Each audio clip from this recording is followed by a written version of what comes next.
शिवरात्रि का प्रसंग कहता है अपने मन की अभिलाषा रखकर तुम्हें जो चाहिए, एक काली मिर्ची और काली तिल्ली के 7 दाने। एक काली मिर्ची और काली तिल्ली के कितने दाने? 7 दाने हथेली में रखकर अपनी कामना कर कर मन से अपने मन के बात को कहकर शंकर भगवान के शिवलिंग पर चढ़ा दीजिए। आपकी मनोकामना, कहते हैं हर महीने शिवरात्रि आती है, इस शिवरात्रि पर, मुख्य शिवरात्रि पर चढ़ाओगे, अगले महीने की जब शिवरात्रि आएगी तो आपकी मनोकामना पूरी हो जाएगी। एक काली मिर्ची और 7 काली तिल्ली के दाने, मात्र 7। महाराज, जिसके घर में क्लेश रहता हो, बहुत ज्यादा लड़ाई झगड़े हो रहे हैं, सास बहू के झगड़े, ना बहू कुछ सुनने को तैयार ना सास सुनने को तैयार, और घर में बेचारे पुरुषों की आफत, यहाँ भाई भाई झगड़ रहे हो, सास बहू में झगड़ रही हो, कुछ मत करिए। गेहूं की बाली को तोड़ो। गेहूं की बाली जानते हो ना, जिसमें आप लोग तो गेहूं की बाली को तोड़ना है, और बाली 7 बाली तोड़कर अपने घर में घुमाकर अपने घर का नाम और गोत्र बोलकर उसको शंकर को समर्पित कर दीजिए। जिंदगी में कभी सास बहू का झगड़ा नहीं होगा महाराज। शिवरात्रि के दिन उसको समर्पित करिए, आपके घर में कभी क्लेश नहीं मच सकता। और शिवरात्रि के दिन रात्रि को 12 बजे शंकर भगवान पर एक धतूरा चढ़ा दो। क्या चढ़ाना है? जम के बोलिए जरा। धतूरा। ये शंकर भगवान को धतूरा चढ़ा दो। 12 बजे रात्रि को शिव जी पे धतूरा चढ़ाओ। आधे घंटे तक धतूरा चढ़े रहने दो और आप श्री शिवाय नमस्तुभ्यम का जाप करो। जिस शंकर जी पे धतूरा चढ़ाए उस मंदिर के बाहर बैठकर कौन सा मंत्र जपना है? श्री शिवाय नमस्तुभ्यम। फिर से बोलो, श्री शिवाय नमस्तुभ्यम।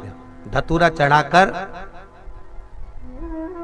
श्री शिवाय नमस्तुभ्यम का स्मरण करिए। और जो दुकान नहीं चलती हो, घर में लक्ष्मी नहीं टिकती हो, खेत में फसल अच्छी नहीं आती हो, संपदा नहीं आ रही हो, बस उस धतूरे को लाल वस्त्र में बांधकर अपनी दुकान में, अपने व्यापार में, अपने घर में रात को 12:30 बजे उठाकर लाओ और 4 बजे के पहले उसको अपनी दुकान, व्यापार, व्यवसाय में उसको बांध दीजिए। और अगर जो जमीन फसल सही नहीं दे रही हो उस जमीन में ले जाकर गाड़ दीजिए। आपको जीवन में कभी तकलीफ नहीं भोगना पड़ेगी, लक्ष्मी बढ़ती चली जाएगी महाराज, संपदा बढ़ेगी। जो व्यक्ति ज्यादा बीमार रहता हो, बहुत बीमारी उसको घेरे रहती हो, परेशान रह रहा हो, बीमारी बनी हुई है, तो बोर चढ़ाइए। बेर, क्या बोलते हैं यहाँ पर? बेर की बोर, वो खाने वाला बेर जो होता है, उस बेर को 7 बेर ले लो और 7 बेर को लेकर अपने ऊपर से घुमाकर शिवरात्रि की दोपहर के 12 बजे शंकर भगवान के शिवलिंग पर ले जाकर उस बेर को चढ़ा दीजिए। आपका रोग, आपकी बीमारी मात्र 3 महीने के अंदर समाप्त हो जाए। शिवरात्रि के दिन बेर चढ़ाने का बड़ा महत्व है। और शिवरात्रि पर चढ़ा हुआ वो बेर उठाकर ले आइए और उस बेर को उठाकर रख लीजिए। मान लो किसी को उदर से जुड़ी हुई जब तकलीफ रहती है, पेट से जुड़ी हुई तकलीफ रहती है, पेट से जुड़ी हुई कोई भी प्रॉब्लम हो, अगर पेट से जुड़ा हुआ कोई भी रोग आपको लग गया और डॉक्टर की दवाई चल रही है, सारी औषधि चल रही है, जो शिवरात्रि पर आपने बेर चढ़ाया है वो बेर अगर आपके यहाँ रखा हुआ है, वो बेर उस रोग वाले व्यक्ति को खिला दीजिए।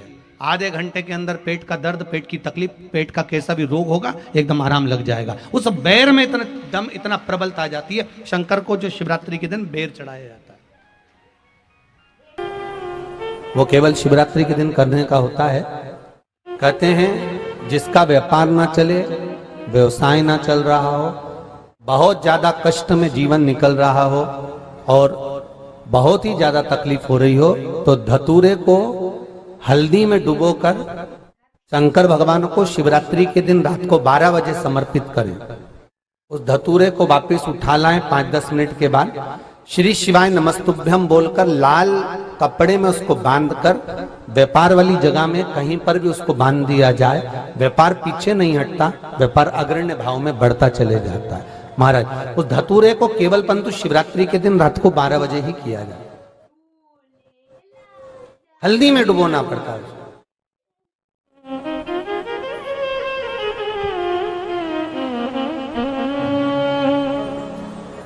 यही प्रमाण एक क्रम में और है महाराज जी। लिंग पुराण कहती है, मान लो किसी व्यक्ति को कोई एक भारी बीमारी हो गई, बड़ा रोग हो गया, और वो रोग डॉक्टर कह रहा है कि ये ठीक नहीं होना है, बहुत तकलीफ उसमें है और कष्ट ही कष्ट है, वो ठीक नहीं हो रहा, दवाइयां लग रही, गोलियां खा रहे हैं, तो महाराज उसका भी वर्णन है। 7 धतूरे, कितने धतूरे लेना है? 7 धतूरे। कोई सी भी शिवरात्रि से मतलब महीने में एक बार शिवरात्रि आती है, प्रत्येक महीने आती है। किसी भी शिवरात्रि के दिन 7 धतूरे लेकर, एक धतूरे में मौली, लच्छा, नाड़ा लपेटकर, चंद्रमौली भगवान का स्मरण कर उस मौली को लपेटकर 6 धतूरे में हल्दी लगाकर शंकर भगवान की जो जलाधारी है, जलाधारी में आपको पहले भी वर्णन किया है, शंकर भगवान का ये शिवलिंग है, ये जलाधारी है, ये भगवान का जल निकलने का स्रोत, चरणारविंद का भाव। शिवलिंग जहां रखा हुआ है, ये पार्वती जी का हस्त कमल है, जो ये गोल भाग है ये पार्वती का हस्त कमल है, जहां शिवलिंग रखा है। जहां से जल नीचे गिरता है उसके सीधे भाग में श्री गणेश जी महाराज का स्थान है, उसके उल्टे भाग में श्री कार्तिकेय जी का स्थान है। जलाधारी के सामने एक मोटी सी लाइन होती है, कहीं सांप बना होता है, कहीं स्थान बना होता है। जो मोटी सी लाइन है ये शंकर भगवान की सबसे छोटी लड़की अशोक सुंदरी का स्थान है। जलाधारी के ऊपर जो 3 टेकी लगी है ये भृगु ऋषि का, भृंगी गण का स्थान है। इसके ऊपर जो कलश है, कलश में जो पानी भरा जाता है, वो पानी जो बूंद बूंद नीचे गिरता है, ये शंकर भगवान की 5 लड़कियों का स्थान है। जया, विषहरा, सामरीबारी, धोतली और देव, ये 5 लड़कियों का स्थान है। शंकर भगवान का संपूर्ण परिवार शिवलिंग के सामने से, जहां से जल चालू होता है गिरने के लिए नीचे की ओर जब जल जाता है, उस स्थान पर भगवान शंकर के सारे गणों का स्थान है। फिर जब जल बहकर सामने की ओर जाता है, जितनी दूर तक जल जाता है उतनी दूर तक भगवान शंकर के उस जल भाग को ग्रहण करने के लिए 33 कोटि देवताओं का स्थान है। इसलिए उस जल को हम लांघते नहीं है, क्योंकि वहां 33 कोटि देवता विराजमान रहते हैं महाराज। तो जो बीमारी डॉक्टर ने बता दी और बहुत बड़ा रोग हो गया और शरीर में कष्ट है, ठीक नहीं हो रहा, चाहे लीवर से जुड़ा हो, चाहे किडनी से जुड़ा हो, चाहे कैंसर से जुड़ा हो, और मान लो शरीर में कहीं गांठ भी हो गई है और वो मिटी नहीं रही हो, तो महाराज निवेदन है 7 धतूरे, एक धतूरे पर मौली लपेटकर वो शंकर जी के शिवलिंग के ऊपर चढ़ाना। 6 धतूरे, उसमें से एक धतूरा भगवान श्री गणेश जी का स्थान, दूसरा धतूरा श्री कार्तिकेय जी का स्थान, तीसरा धतूरा अशोक सुंदरी का स्थान। महाराज शंकर भगवान की जगदम्बा जी के हस्त कमल के ऊपर एक धतूरा, एक धतूरा जहां से जल नीचे की ओर बहकर जा रहा हो, पानी जिस जगह से नीचे गिर रहा हो बिल्कुल वहीं पर एक धतूरा चढ़ा देना।